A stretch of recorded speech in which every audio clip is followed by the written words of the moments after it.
Hello, good morning. कैसे हैं आप सब? I hope you are all well in corona pandemic. Stay home and maintain social distancing. Keep up own safety. Okay, so let's start our class. Today topic is heredity. अध्याय 15, class 10th। अब heredity का मतलब होता है आनुवंशिकी। ठीक है, आनुवंशिकी कहाँ से कहाँ तक? फ्रॉम पेरेंट्स टू ऑफस्प्रिंग, माने अपने पूर्वजों से उनके आने वाले संतान। जैसे हमने सभी को एक नोटिस किए होंगे, आप भी किए होंगे कि आम के पेड़ से जो आम होता है उसका पौधा, फिर उससे आम का ही पौधा बनता है। बबूल के पेड़ से बबूल ही होता है, बिल्ली का बच्चा बिल्ली जैसे देखने में होता है, और फिर डॉग के जो बच्चे होते हैं डॉग जैसे होते हैं। कभी आपने सोचा ऐसा क्यों होता है ना? हम उसके बारे में आज पढ़ेंगे। लेकिन हम जो बोलते हैं ना, इंसान का बच्चा इंसान जैसे, कुत्ता का बच्चा कुत्ता जैसे, ऐसा नहीं होता है। उनमें कुछ ना कुछ अंतर जरूर होता है। जिस तरह से उनमें सिमिलरिटीज़ होती है उस तरह से उनमें कुछ डिससिमिलरिटीज़ भी होती हैं ऑर्गेनिज्म में। ठीक है, तो इसके लिए हम लोग क्या करते हैं, पहले हम एक एक्टिविटी करेंगे, उसके बाद हम उसके बारे में डिटेल्स में बताएंगे।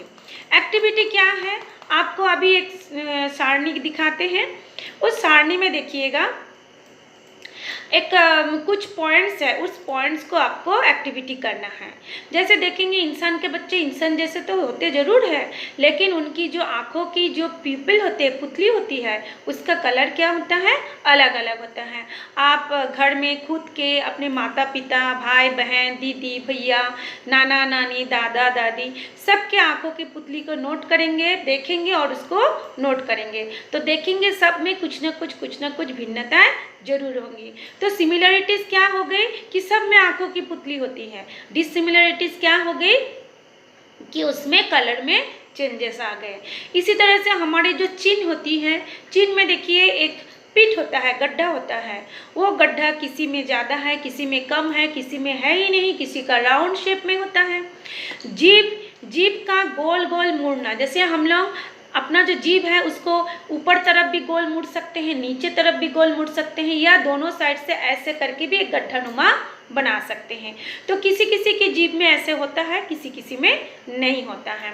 फिर आप एक चीज़ और नोटिस करेंगे, जैसे हमारी ये कान की जो पाली होती है, किसी में देखिएगा ये कान जिसमें हमने पहने हैं, देखिए उसको किसी में जुड़ा हुआ होता है, किसी में वो क्या होता है, थोड़ा सा गैप लिए हुए होते हैं, किसी में वो जुड़ा मतलब थोड़ा सा है तो उतना ही लंबा, लेकिन दोनों में थोड़ा सा स्पेस है।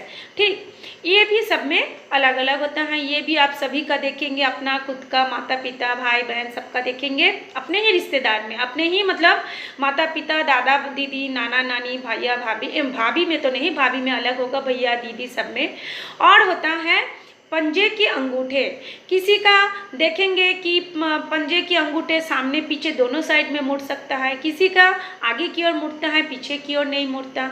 ये भी सब में भिन्नताएं पाई जाती हैं। एक चीज़ और भिन्नताएं पाई जाती हैं, हमारे पैर के अंगूठे के बाद जो दूसरा उंगली होता है, किसी किसी का देखिएगा वो लंबा होता है, किसी किसी का देखिएगा वो बुढ़ी उंगली के बराबर होता है, किसी का छोटा।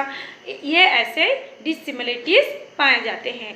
ठीक है, तो इसको आपको एक्टिविटी करना है और उसको खुद ही पता करना है। हम बताएंगे कि ऐसा क्यों होता है।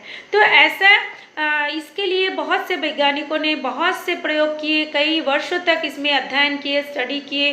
फिर क्या बोलते हैं कि लास्ट में जो हमारे जो गुण है या जितने भी जीव जंतु हैं उनके गुणों के एक पीढ़ी से दूसरे पीढ़ी तक पहुंचने की प्रक्रिया को समझने के लिए सबसे पहले जो है डार्विन ने भी बहुत कुछ प्रयोग करके दिखाए, लेकिन उनसे भी उतना क्लियर समझ में नहीं आया। बाद में ग्रेगर जोहान मेंडल ने इसके बारे में काफ़ी अध्ययन किए, काफ़ी प्रयोग किए, करने के बाद उन्होंने इस प्रयोग को अच्छी तरह से समझाया कि ऐसा क्यों होता है, क्यों सिमिलरिटीज़ होती हैं और क्यों डिससिमिलरिटीज़ होती हैं, और हम एक का बच्चा उसी के जैसा लगभग देखने में क्यों होता है। तो ग्रेगर जोहान मेंडल ने इसमें सबसे बड़ा योगदान है ग्रेगर जोहान मेंडल का। तो ग्रेगर जोहान मेंडल के क्या थे, वो ऑस्ट्रिया में एक बागवानी में काम करते थे। वो एक मठ के पादरी थे, फादर थे। उन्होंने जो मठ के जो गार्डन है, बगीचा है, उसमें उन्होंने कई प्रयोग किए। उन्होंने लगभग एक मटर का पौधा लिया, उस मटर के पौधा को लगभग 10,000 प्रयोग किए, 10,000 बार उस मटर के पौधा का प्रयोग करके ये जानने की कोशिश की कि ऐसे जो सिमिलरिटीज़ होती है क्यों होती है, और जो डिससिमिलरिटीज़ होती हैं क्यों होती है। ठीक है, तो उन्होंने मटर का पौधा इसलिए चूज़ किया क्योंकि मटर जो होता है 1 वर्षीय पौधा है। उनका जीवन चक्र छोटा होने के कारण उनको कम समय में हम उनके काफ़ी पीढ़ियों का अध्ययन कर सकते हैं। काफ़ी जो उनसे वंशज जो आगे बढ़ते जाएंगे उनके बारे में हम अध्ययन कर सकते हैं, स्टडी कर सकते हैं। इसलिए उन्होंने मटर का पौधा चुना। और उसमें एक फ़ायदा और भी है कि उसमें जो पोलिनेशन हम कराएंगे, परागन जो कराएंगे, वो उन्होंने खुद अपने हाथों से उन पौधों के फूलों का परागन करवाया। इसमें ये आसानी से हो जाता है। तीसरा है कि उसमें वो होता है, क्या बोलते हैं कि उसमें द्विलिंगी फूल होता है ना। मटर का पौधा जो होता है द्विलिंगी होता है, मतलब उसमें नर जन्म अंग और मादा अंग ये दोनों एक ही फूल में होते हैं। तो उन्होंने आसानी से किसी एक को हटा के दूसरे फूल से लाकर परागन करवाया, पोलिनेशन करवाया, और उनमें से एक नया पौधा बहुत ही कम समय में एक नया संकर पौधा या संकर पौधे का बीज प्राप्त कर सकते हैं। इतने सारे लक्षणों के कारण उन्होंने मटर के पौधा को चुना। अब हम देखते हैं कि वो कितने प्रकार के मटर के पौधे को चुने। तो एक सारणी नंबर 2 है, उसमें देखिए। पहले तो उन्होंने बीज के आधार पर पौधा चुना। बीज के आधार मतलब एक गोल शेप वाले मटर का बीज वाले पौधा लिए और उसके साथ उसका पोलिनेशन करवाया झुर्रीदार बीज। आप लोग देखे होंगे कभी मटर का बीज गोल होता है, किसी किसी में मटर का बीज क्या होता है, झुर्री नुमा होता है, रिंकल होता है। तो पहले उन्होंने उन दोनों के बीच में पोलिनेशन करवाया और उसमें नया पौधा प्राप्त किए, संकर पौधा। फिर उन्होंने क्या किए, बीज का रंग मतलब किसी मटर का पौधा का बीज पीला रंग का होता है तो किसी में हरा रंग का होता है। फिर उन लोगों के पौधों के फूलों के बीच में परागन करवाया। फिर पुष्प का रंग के आधार पर, यानी किसी फ्लावर का कलर वायलेट है, पर्पल कलर है, और दूसरा एक मटर का पौधा होता है, देखेंगे आप लोग भी, किसी मटर का फूल का कलर होता है पर्पल कलर और किसी में होता है व्हाइट कलर। उन दोनों में भी उन्होंने परागन करवा के नया पौधा, संकर बीज वाले पौधा प्राप्त किए। फिर फलों के रंग के आधार पर फली मतलब जो मिलता है मार्केट पे, तो वो किसी में ग्रीन होता है और किसी में थोड़ा सा देखिएगा येलोविश पीलापन लिए हुए होता है, उन दोनों में करवाया। फिर पुष्प की स्थिति माने पुष्प कैसे होता है, क्या एक्सियल है या फिर टर्मिनल है, उसके आधार पर उन्होंने किया। और पौधों की लंबाई के ऊपर भी, कोई पौधा ज़्यादा लंबा होता है, कोई पौधा थोड़ा सा छोटा होता है। इतने सारे प्रयोग मेंडल ने किए। उसके बाद उन्होंने उस सिद्धांत पर पहुँचे कि नहीं, आनुवंशिक जो होता है उनका लक्षण उनकी माता पिता से उनकी बच्चों में जाता है। ठीक है, लेकिन हमने अभी अभी बताया कुछ सिमिलरिटीज़ है तो कुछ डिससिमिलरिटीज़ भी हैं। अब हम लोग आगे पढ़ेंगे कि डिससिमिलरिटीज़ क्यों होती है। सेम टू सेम जैसे हम भी होते हैं, हमारे एक ही माँ बाप के 4 बच्चे हैं तो 4 बच्चे माँ बाप के जैसे ही होंगे, लेकिन थोड़ा बहुत अंतर उन चारों भाई बहन में होता ही है ना। या 4 भाई हो गए, 2 बहन हो, सब में थोड़ा ना थोड़ा अंतर होगा ही। उनको आपस में भी अंतर होता है, अपने पेरेंट्स से भी अंतर होता है। तो अब हम उसमें पढ़ेंगे कि ऐसा क्यों होता है। ठीक है, तो देखिए हम देखेंगे मेंडल के प्रयोग का परिणाम। मेंडल का हमने बहुत सारे प्रयोग किए हैं, इसमें हमने दिखाया है बहुत सारे प्रयोग हैं। अब आगे दिखाते हैं कि अब हम लोग एक प्रयोग के बारे में हम आपको बताते हैं।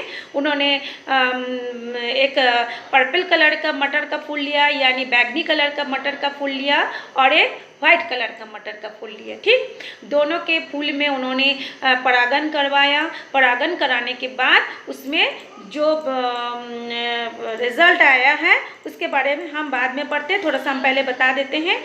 दोनों में परागन कराने के बाद ये देखा गया कि पहले जो शुरुआत में जो पौधा मिला वो लगभग बैंगनी ही सब हुए, सफ़ेद एक भी नहीं हुए। लेकिन उस बैंगनी फूलों में फिर से जब उन्होंने परागन करवाया तो उसमें कुछ न कुछ भिन्नताएं देखने को मिला है। तो पहले को जो हम हैं उसको बोलेंगे प्रथम पीढ़ी या F1 जेनरेशन, प्रथम पीढ़ी बोलेंगे या F1 जेनरेशन बोलेंगे, है ना। अब उन्होंने फिर F1 जेनरेशन के साथ फिर उन्होंने परागन कराया। उसके बाद जो है F2 जेनरेशन हो गया।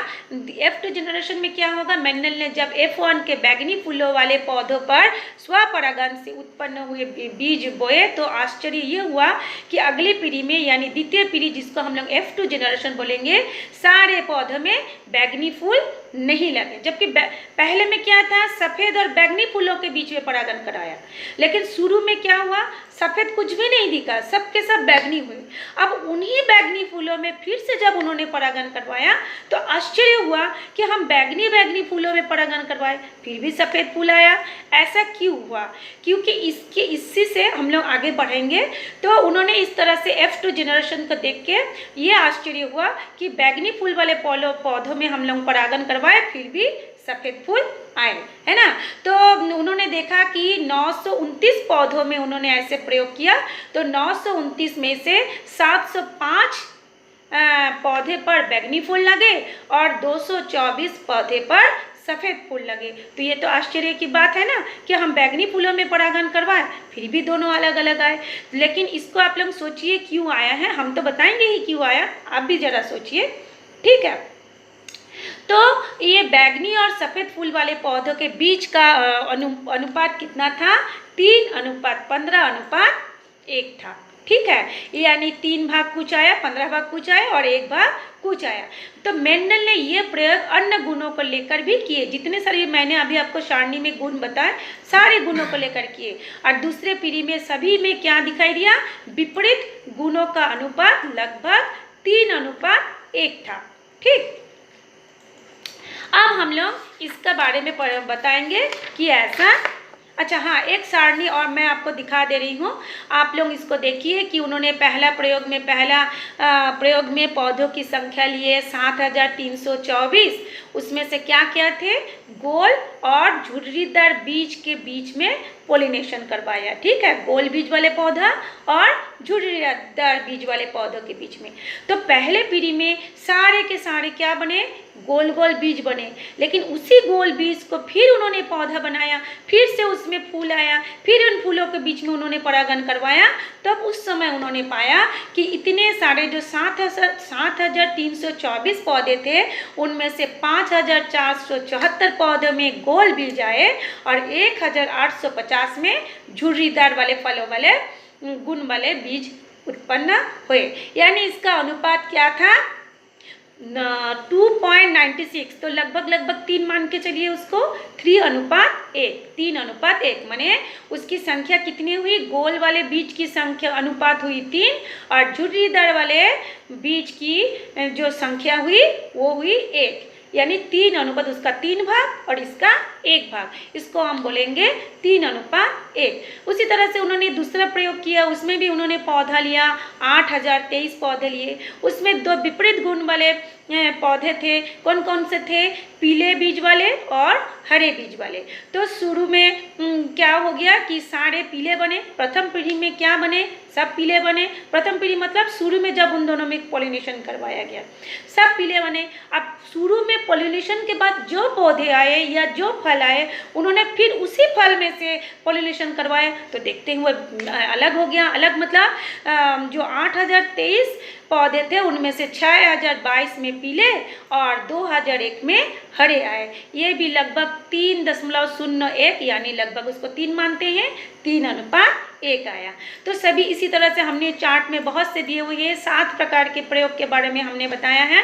अब इन सबको देखिए, उनकी पौधों की संख्या देखिए, उनका गुण देखिए, उनकी प्रथम पीढ़ी और द्वितीय पीढ़ी, और उसका अनुपात देखेंगे, लगभग सभी में 3:1 आया है। ठीक है, तो मेंडल ने यह निष्कर्ष निकाला कि दो विपरीत गुणों जैसे फूलों के बैंगनी फूल और दो विपरीत गुण वाले पौधे या दो विपरीत गुण वाले फूल, दो विपरीत कौन सी है, मान लीजिए बैंगनी और सफ़ेद फूल रंग वाले फूलों में से जो जिसकी गुण ज़्यादा है, मतलब जो हावी है ना, जिसका प्रभाव ज़्यादा पड़ता है, उसको डोमिनेंट को कहा जाता है। तो वो डोमिनेंट होता है, पहले पीढ़ी में डोमिनेंट वाले पौधों के गुण लक्षण दिखाई देते हैं, और जो सफ़ेद फूल वाले थे वो अप्रभावी यानी रिसेसिव, यानी वो दबा हुआ है, दब्बू है। जैसे होता है ना, हम लोग भी क्लास में भी देखते हैं, जो थोड़ा सा ज़्यादा बोलता है उसके सामने कम बोलने वाले दब्बू बन जाते हैं, लेकिन उसको भी बोलने की क्षमता है, ऐसा नहीं कि वो दब्बू है मतलब वो बोल ही नहीं सकता, है ना। तो उन्होंने भी ऐसा प्रयोग किए, करने के बाद देखा जो बैंगनी फूल बने उसमें ऐसा नहीं है कि सफ़ेद का गुण नहीं आया, उनमें भी सफ़ेद फूलों का गुण आया, तभी तो दूसरे पीढ़ी में सफ़ेद फूल की संख्या हमको देखने को मिला, है ना। तो उन्होंने जो अप्रभावी कहा, क्योंकि हावी गुणों की उपस्थिति में दूसरे का प्रभाव नजर नहीं आता। फूलों के रंग के मामले में बैंगनी रंग का प्रभाव रहता है और सफ़ेद जो रहता है अप्रभावी, यानी बैंगनी जो होगा डोमिनेंट होगा और व्हाइट जो होगा वो रिसेसिव होगा। ठीक, अब हम लोग एक वो बताएंगे, कुछ अनुमान और भी प्रयोग है उसके बारे में हम बताएंगे। अब हम असली टॉपिक पे आते हैं कि ऐसा क्यों होता है। ठीक, तो चलिए अब हम आगे बढ़ते हैं, आगे के टॉपिक के बारे में चर्चा करते हैं। तो हम लोग इसमें एक दो मंडल ने क्या किए, दो प्रयोग किए। ठीक है, हाँ एक मिनट, ये हाँ, और आगे बढ़ाओ, ये यहाँ से। तो मेंडल देखिए, आप उसको अच्छे से देखिए, दो पौधा लिए, एक हो गया वायलेट फूल जिसको हम लोग कैपिटल भी से दर्शाए हैं, दो ठो भी है, यानी दो फूलों में हम लोग परागण करवाइए, नॉट ओनली वन, दो भी है, बैगनी यानी कैपिटल लेटर में भी, और दो सफ़ेद फूल यानी स्मॉल लेटर में भी, उसको डब्लू मत सोच लीजिएगा ना, इसमें छोटा दो भी यानी उसको सटा हुआ है इसलिए डब्लू दिखाई दे रहा है। तो दो बैगनी फूल और दो वाइट फूलों के बीच में उन्होंने क्या किए, पॉलिनेशन करवाए यानी पर परागण करवाए। तो पर परागण कराने के बाद क्या रिजल्ट आया, अब हम उसको आगे देखते हैं। देखिए, हमने राइट साइड में एक बॉक्स बनाया हुआ है, आपके बुक में भी होगा, देख लीजिए, राइट साइड में एक बॉक्स है, उस बॉक्स में देखिए भी ऊपर में है, यानी भी को अभी क्या बताया हमने, वायलेट है, और लेफ्ट साइड में देखिए स्मॉल भी है, यानी वो क्या है, वाइट है। उन दोनों के बीच में क्या करवाया गया है, परागण करवाया गया है, एक कैपिटल भी, एक स्मॉल भी, और एक कैपिटल भी और एक स्मॉल भी। ठीक, तो हम लोग देखते हैं शुरुआत में कैपिटल भी, देखिए आप अपना उसमें चित्र में देखिए, कैपिटल भी स्मॉल भी आया, फिर हम लोग देखते हैं कैपिटल भी स्मॉल भी आया, फिर नीचे वाले लाइन में हम देखते हैं कैपिटल भी स्मॉल भी आया, फिर कैपिटल भी स्मॉल भी आया। आप लोग इसको घबराइए मत, अब देखेंगे कि अब दो मतलब बॉक्स में क्यों ऐसे बनाया है, क्योंकि हमने दो पौधे वाले कारकों के बीच में या दो लक्षण, एक ही लक्षण वाले दो फूलों के बीच में परागण करवाया है, इसलिए हमने उसको दो देखा। तो हर स्थिति में देखिए भी जो बैगनी फूल वाले थे वो है, और हमने अभी आपको बताया कि भी जो होता है डोमिनेंट होता है, तो डोमिनेंट होने के कारण सारे फूल हमको क्या दिखाई दिया, बैगनी दिखाई दिया, लेकिन इसका मतलब ये नहीं कि उसके अंदर सफ़ेद गुण आया ही नहीं, सफ़ेद गुण भी आया है, क्योंकि वो दब्बू प्रकृति के हैं इसलिए उसके अंदर वो दबा हुआ है। ठीक, फिर उन्होंने क्या लिए, भी और भी, कैपिटल भी स्मॉल भी, कैपिटल भी स्मॉल भी। अब उनके पास दो पौधा आ गया, बीज होने के बाद उसको फिर उन्होंने पौधा जब उगाया, बीज उगाया, पौधा आया, अब उन पौधों के बीच में उन्होंने फिर से पोलिनेशन करवाया। देखिए नेक्स्ट जो वीडियो उसमें है बना हुआ है चार्ट में, उसमें देखिए कैपिटल भी, स्मॉल भी, फिर कैपिटल भी, स्मॉल भी, इन दोनों के बीच में, यानी पहले पीढ़ी में जो फूल या फूलों से जो बीज हमको मिला, उसी बीजों को हमने फिर से मेंडल ने उसी बीजों को फिर से उगाया। उगाने के बाद उन्हीं फूलों के बीच में उन्होंने परागण करवाया। अब क्या रिजल्ट आता है देखिए, आप अपने इसमें देखिए कि कैपिटल भी और स्मॉल भी दोनों फैक्टर को अलग कर दिए, है ना। कैपिटल भी, स्मॉल भी, और इधर भी देखिए कैपिटल भी, स्मॉल भी, दोनों तरफ है। अब उन लोगों के बीच में परागण करवाया। तो हम शुरू में देखते हैं, जब परागण करवाया तो शुरू वाले में देखिए कैपिटल भी दोनों बड़े भी है। बाद वाले में क्या है, स्मॉल भी, कैपिटल भी, ठीक। उसके बाद वाले दूसरे जब बॉक्स में हम लोग जाते हैं तो फिर से कैपिटल भी, स्मॉल भी, स्मॉल भी, स्मॉल भी, मतलब हम लोग इसको देखिए ऐसे त्रियक गुना किए हैं, है ना। त्रियक गुना मतलब भी के साथ और एक बार भी स्मॉल भी के साथ, फिर दूसरे लाइन में स्मॉल भी को कैपिटल भी के साथ, फिर स्मॉल भी को स्मॉल भी के साथ हम लोग मेंडल ने पोलिनेशन करवाया। ठीक है, समझ में आया होगा, नहीं आया होगा तो पूछिएगा, क्योंकि इसको बार बार देखिए किसके साथ किसका पोलिनेशन करवाया। जब तक ये क्लियर नहीं होगा आपको पढ़ाई समझ में नहीं आएगा। इतना क्लियर होगा तो आप अपने से भी इसको बता सकते हैं, बुक्स की जरूरत ही नहीं है। फिर से मैं रिपीट कर रही हूँ, पहले पीढ़ी में जो भी और स्मॉल भी वाले, कैपिटल भी और स्मॉल भी वाले पौधे हमको मिले थे, उसी का बीज लेकर मेंडल ने दोबारा उसका पौधे उगाया। फिर उन्हीं दो लक्षण वाले पौधों के बीच के फूलों के बीच में उन्होंने परागण करवाया। किसके किसके साथ, कैपिटल भी, कैपिटल भी, कैपिटल भी, स्मॉल भी। फिर सेकंड लाइन में देखिए स्मॉल भी, कैपिटल भी, स्मॉल भी, स्मॉल भी। अब इसको अच्छे से देखने बाद आपको पता चलेगा। देखिए शुरू में कैपिटल भी है, फिर स्मॉल भी है, दूसरी लाइन में फिर कैपिटल भी, स्मॉल भी है, और स्मॉल भी है। यानी जो कैपिटल भी है वो हो गए बैगनी फूल के, ठीक है। इसमें पूरे के पूरे डोमिनेंट यानी वायलेट कलर के फूल के पौधे उसमें आ गए। और देखिए राइट साइड के नीचे राइट साइड में स्मॉल भी आए। तो हमने बताया था स्मॉल भी किसका होता है, वाइट फूल का, ठीक है। तो वो भी पूरी तरह से सफ़ेद फूल के गुण लक्षण उसमें आ गए, उसमें कोई मिक्सा नहीं हुआ, पूरी तरह से सफ़ेद फूल आ गए। और जो बने 25% बैगनी फूल आए, 25% सफ़ेद फूल आए, और जो बीच में 50% बचा, 50% किसको बोल रहे हैं, स्मॉल भी, कैपिटल भी, स्मॉल भी। ये जो 50% हुआ उसमें क्या हो गया, दोनों के गुण आए हैं, सफ़ेद के भी और बैगनी के भी।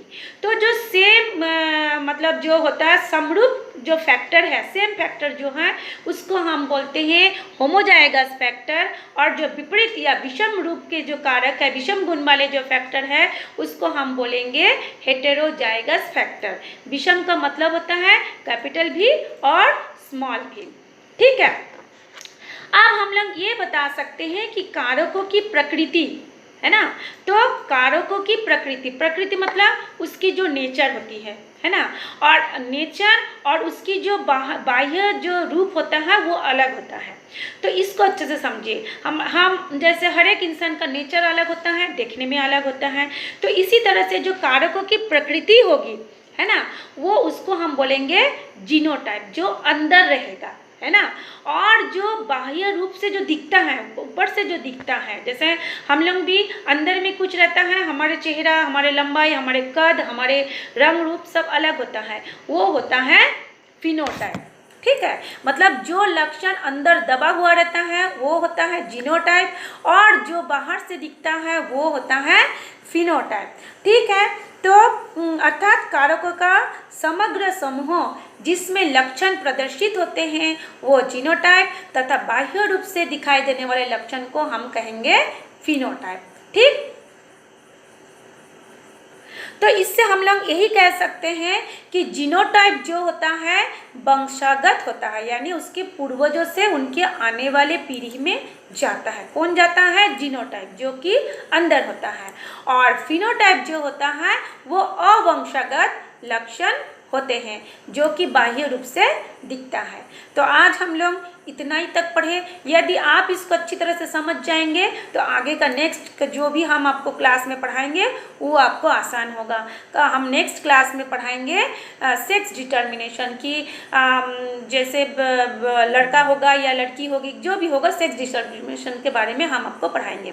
तो इससे हमको क्या पता चल गया कि हम हमारे माँ बाप जैसे हैं हम ऐसे देखने में नहीं होते। हो सकता है हम देखने में हमारे दादा दादी जैसा हो गए हो, नाना नानी जैसा देखने में हो गए हो, यानी हमारे पूर्वजों के से हमारे चेहरा मिलता जुलता हो सकता है हम एक ही माँ बाप के 4 बच्चे हैं, 4 बच्चे में अंतर है, माँ बाप के जैसा तो कोई नहीं हुआ कोई, क्योंकि उनके अंदर जो जीनोटाइप है या वो कभी कभी जीनोटाइप जो है उभर के बाहर आता है, फिनोटाइप जो है दब जाता है। यानी जो प्रभावी ज़्यादा होता है उसके लक्षण, उसके गुण, उसके रंग रूप हमें बाहर निकल आता है, और जो दब्बू होता है, जो प्रभाव दब्बू होता है वो दब के रह जाता है। जैसे माँ बाप गोरे होते हैं तो बच्चे भी काले होते हैं। क्यों काले होते हैं? जरूर उनके वंशज में कोई ना कोई उनका रंग दबा हुआ होगा जो उसके जन्म के समय प्रभावी हो गया हो और उसका रंग रूप ऐसा हो गया हो, है ना। तो समझ गए होंगे, नहीं समझे होंगे फिर से मेरे से क्या टॉपिक समझ में नहीं आया, पर्टिकुलर कौन सा वर्ड समझ में नहीं आया, आप उसको पूछिए, पूछ के कमेंट्स में बताइए। Thank you. आज इतना ही था, फिर नेक्स्ट पीरियड में हम पढ़ेंगे सेक्स डिटर्मिनेशन के बारे में। Thank you. कौन